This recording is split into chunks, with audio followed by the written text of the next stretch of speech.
Berikut ini adalah, contoh desain tambak ya. Desain tambak itu ada yang berbentuk bundar, ada yang persegi yang seperti yang disampaikan di atas. Jadi, kalau tampak di sini untuk yang berbentuk bundar seperti ini, ataupun yang persegi, bujur sangkar seperti ini, titik hitam lingkaran di tengah ini menunjukkan adanya, saluran buang ataupun outlet berada di tengah. Nah, ini nanti ada hubungan pada saat kita penempatan kincir. Penempatan kincir untuk yang kolam bundar dibuat miring seperti ini. Nah, tujuannya apa? Supaya terjadi sirkulasi perputaran air yang nanti akan berfungsi mendorong atau mengumpulkan sisa pakan, sisa kotoran yang ada di tengah. Demikian juga untuk kolam, bujur sangkar seperti ini. Hanya penempatan kincirnya harus tegak lurus dengan sisi pematang kiri kanan seperti ini, ya. Seperti ini. Nah, jadi ini sama karena setiap pojokan ini tadi di atas sudah disampaikan bahwa setiap pojokan, sudut-sudut seperti ini di dasarnya dibuat melengkung. Jadi, dasar tambak akan miring ke tengah. Jadi miring ke tengah seperti ini. Nah, seperti ini. Demikian juga di sini miring ke tengah. Nah, bagian pojok di sini dibuat melengkung, jangan sampai ada titik mati di sini. Nah, ini untuk contoh, desain tambak yang luasnya 5.000 meter persegi. 5.000 meter persegi dalam bentuk, persegi 4 ya. Jadi penempatan kincirnya biasanya, kalau titik hitam seperti ini, ya seperti ini menunjukkan adalah, titik outlet atau saluran pembuangan diletakkan di salah satu titik seperti ini. Nah, kincir dipasang bisa seperti ini. Nanti dengan kondisi seperti ini arus air akan berputar, seperti ini dan sehingga kotoran akan menumpuk di sisi ini. Bisa juga kincir dipasang dengan model seperti ini. Nah, garis lurus yang ada seperti ini biasanya diletakkan di dasar tambak, ditanam ya di dasar tambak dengan pipa biasanya pipa 8 inci. Seperti itu. Nah, ini salah satu contoh dari, tempat pembuangan limbah, ya pembuangan limbah. Ada petakan tambak yang tempat pembuangan limbahnya, sisa kotoran atau sisa pakannya diletakkan di salah satu sisi tambak. Jadi ini dipasang kalau menggunakan pengularan pakai pintu monik ataupun pakai pipa tadi itu, jadi semua kotoran didorong ke sini menggunakan kincir. Jadi pemasangan kincir arahnya sesuai dengan panah seperti ini. Jadi arus akan menuju salah satu sisi sehingga kotoran dan sisa pakan akan tertumpuk di sini nanti baru dibuang ke saluran pembuangan atau outlet seperti ini. Ada juga penempatan yang seperti ini. Ini dikenal dengan pola kupu-kupu. Ini salah satu contoh dari saluran buang ya. Jadi biasanya di dasar tambak dipasang pipa, kemudian di bagian tengahnya ini dipasang gorong-gorong ya, gorong-gorong kemudian dipasang juga pipa. Nah, pipa ini dibuat bolongan ya atau dibolong-bolongkan terus dilapisi dengan jaring biasanya ataupun waring. Nah, jadi waktu penggantian air ataupun mengoreskan air, nanti air masuk dari sisi bawah gorong-gorong ini dan tersaring melalui pipa ini. Ya, tujuannya biasanya kenapa pasang gorong-gorong ini, supaya pada saat pergantian air, udang tidak akan ikut tersedot ke pipa ini, gitu. Nah, kalau dia tersedot ke pipa ini, maka biasanya risikonya udang akan mengalami kematian gitu karena terjebak dengan arus yang sangat keras pada saat penggantian air. Nah, ini juga contoh lain hanya pemasangan gorong-gorongnya agak lebih dalam seperti ini. Nah, sistem pengolahan lumpurnya masuk ke sini, kemudian nanti melalui pipa pipa pengeluaran ini. Nanti pipa ini dibuat juga bolong-bolong dan dilapisi dengan, waring ataupun jaring hijau. Kemudian ini salah satu contoh outlet ya, outlet saluran pengeluaran dengan pipa tegak berlubang di dalam tambak. Nah, kalau tadi itu bagian ini dilapisi dengan gorong-gorong, nah ini dilapisi dengan gorong-gorong biasanya. Nah, ini pipa ada yang setelah dipasang pipa horizontal seperti ini, kemudian dipasang pipa tegak lurus. Nah, pipa tegak lurus ini yang dibuat lobang ya, bolong-bolong dan dilapisi dengan filter. Tapi ada juga yang seperti ini. Seperti ini hanya horizontal, terus pipa itu yang 8 in itu dibolong-bolong dan dilapisi dengan, waring biasanya, waring ataupun jaring ya. Nah, ini pipa goyang, sering dikenal dengan pipa goyang, dibuat elbow di sini, pipa L, kemudian, dipasanglah pipa ini. Nah, pada saat mengganti air, ini bisa dicabut, bisa diangkat ataupun dimiringkan, gitu. Sehingga kotoran yang menumpuk di dasar tambak yang sudah didorong ataupun dikumpulkan dengan penempatan kincir seperti yang di atas tadi, ini akan tersedot keluar. Jadi yang terbuang adalah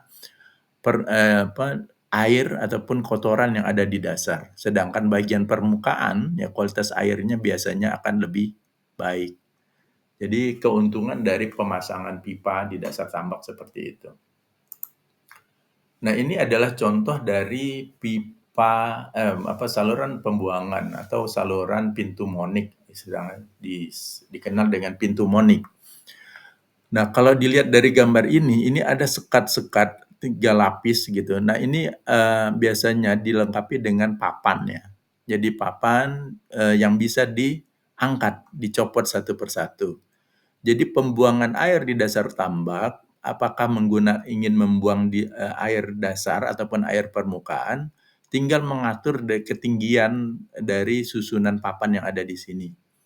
Kalau ingin membuang air permukaan maka, bagian luar, 2 lapis bagian luar dari papan yang dipasang ini dibuat ketinggiannya sejajar, sama tingginya gitu. Sehingga pada saat air hujan itu kan biasanya, jika ingin dibuang airnya itu supaya tidak terjadi penurunan salinitas, maka air permukaan yang akan dibuang. Sedangkan kalau ingin membuang air dasar, maka bagian depan, sisi bagian dalam dari pintu tersebut, dasarnya itu, lebih tinggi ya, satu papan gitu, tidak dibuat, tidak dipasang papannya gitu. Sehingga nanti air yang keluar itu adalah air dasar atau air yang kualitasnya kurang baik, itu pintu monik. Nah, pintu monik ini ada, 2 jenis, ada yang sifatnya terbuka semacam ini, kemudian ada yang tertutup. Nah, kalau tertutup biasanya menggunakan gorong-gorong seperti ini.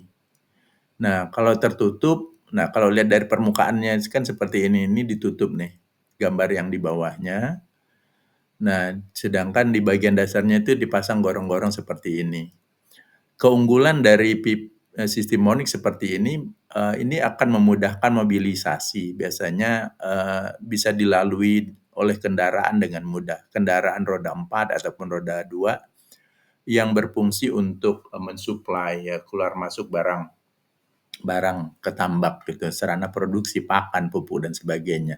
Sedangkan untuk yang terbuka seperti ini ya kelemahannya adalah, tadi, sulit untuk mobilisasi karena bagian permukaannya ini tidak bisa dilalui oleh kendaraan, kecuali bagian permukaannya ini ditutup dengan semen beton seperti itu. Kemudian, yang berikutnya adalah, ada pintu ya, pintu ulir monik istilahnya seperti ini. Ini biasanya dipasang untuk pada saluran pintu utama atau saluran utama yang membatasi antara lautan ya, kalau digambar lautan dengan kawasan tambak. Nah, ini bisa diatur, bisa diangkat nih.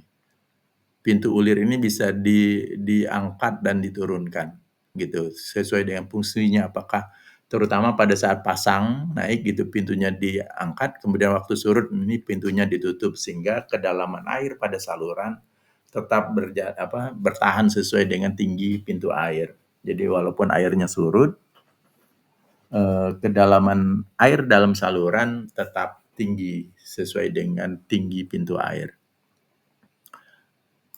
Yang berikutnya adalah caren ya. Caren ataupun saluran kecil, parit ya orang sering menyebutnya juga parit, saluran gitu ya. Ini ditempatkan di dasar tambak biasanya. Nah, umumnya berfungsi sebagai pada saat panen atau juga pada saat pengeringan dasar tambak. Ini biasanya kita temukan pada tambak-tambak yang tambak tradisional ya, yang dasarnya masih tidak dilapisi baik itu beton ataupun plastik ya. Jadi caren ini dibuat parit gitu yang fungsinya nanti akan mempermudah pengeringan dasar tambak. Kalau pada saat panen gitu itu akan mempermudah eh, apa berkumpulnya udang gitu pada saluran caren sehingga mudah untuk dipanen. Eh, Manfaatnya adalah untuk ya tadi mengendapkan, menampung limbah untuk selanjutnya bisa dihisap. Biasanya kalau tambak-tambak yang sulit untuk dikeringkan, ya sisa kotoran, sisa pakan itu akan mudah di tengah caren ini. Ya, jadi pada saat pengeringan itu kemudian bisa dilanjutkan dengan menggunakan pompa hisap submersible ya. Eh, Ya, diperlukan pada saat persiapan untuk tambak yang memiliki masalah ya rembesan air ataupun sulit dikeringkan. Ya, keuntungan yang lain dari ada fungsi karennya adalah luas dan kedalaman disesuaikan dengan tingkat perembesan dan kemampuan memompa. Kemudian bila dimanfaatkan untuk mempermudah panen, jarak 5 meter dari kaki pematang. Jadi dari dinding pematang itu ya 5 meter gitu pembentukan caren. Ini caren itu umumnya bisa akan mudah kita temukan pada tambak-tambak tradisional ya. Ya tolak ukur dari eh, pembuatan caren ya, fungsi caren ini berfungsi dengan baik jika peralatan itu kering gitu. Pada saat pengeringan itu pelataran tambak itu mudah dikeringkan.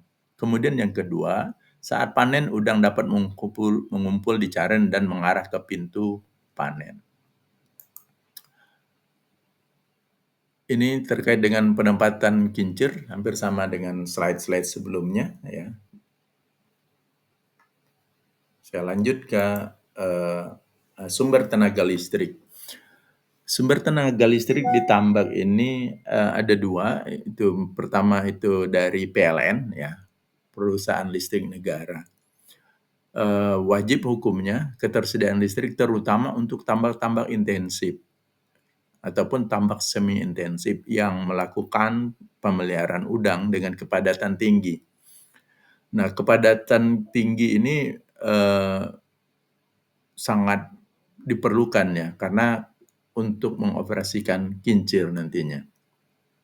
Jika suplai listrik itu terbatas, maka nanti produktivitas tambak akan sangat menurun, bahkan berisiko sangat tinggi pada saat biomasa dalam tambak di umur 2 bulan, 3 bulan, 4 bulan menjelang panen itu biasanya biomasa itu sangat tinggi sehingga diperlukan operasional kincir dalam jumlah yang cukup dan memadai.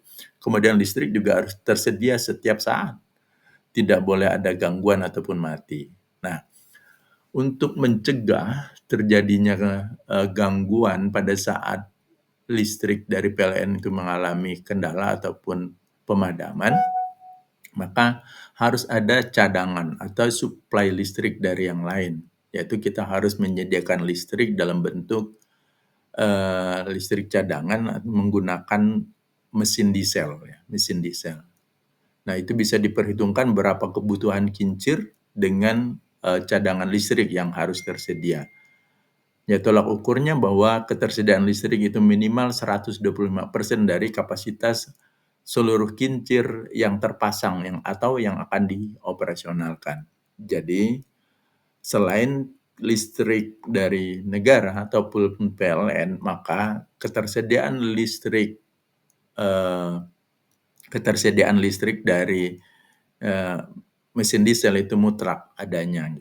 Karena jika terjadi kematian listrik dari PLN, gitu, kita bisa langsung menghidupkan cadangan listrik dari mesin diesel tersebut. Kemudian yang terakhir adalah peralatan monitoring monitoring kualitas air. Jadi harus ada alat-alat portable ya untuk mengukur parameter kualitas air. Di antaranya adalah untuk mengukur suhu, pengukuran salinitas, pengukuran oksigen terlarut, kemudian pH, secidis, kemudian harus ada test kit untuk mengukur nitrat, nitrit, dan alkalinitas. Jadi itu harus ada walaupun biasanya juga petambak itu menggunakan jasa laboratorium untuk menguji atau mengukur kualitas air secara komprehensif gitu. Namun ketersediaan peralatan-peralatan portable seperti yang saya katakan tadi ya seperti diometer, pH meter, salinometer, refraktometer dan sebagainya itu harus ada gitu supaya bisa mendeteksi kondisi kualitas air secara berkala ataupun secara teratur dalam satu hari. Demikian ya pertemuan kali ini materi terkait dengan desain tata letak dan konstruksi tambak. Berikut ada soal ya seperti di slide pertama tadi. Silakan dikerjakan untuk evaluasi materi sebelumnya. Yang pertama adalah jelaskan pengertian wilayah pesisir berdasarkan administratif dan ekologi. Yang kedua, jelaskan yang dimaksud dengan faktor teknis dan non-teknis dalam penentuan lokasi budidaya air payau. Yang ketiga, sebutkan dan minimal 3 aspek teknis dalam penentuan lokasi budidaya air payau. Yang keempat, buatkan dan jelaskan minimal 3 aspek non-teknis dalam penentuan lokasi budidaya air payau. Dan yang terakhir, sebutkan dan jelaskan 5 aspek tolok ukur dalam keberhasilan pekerjaan desain, tata letak, dan konstruksi tambak. Demikian pertemuan kali ini. Selamat siang. Wassalamualaikum warahmatullahi wabarakatuh. Kita ketemu lagi untuk pertemuan berikutnya.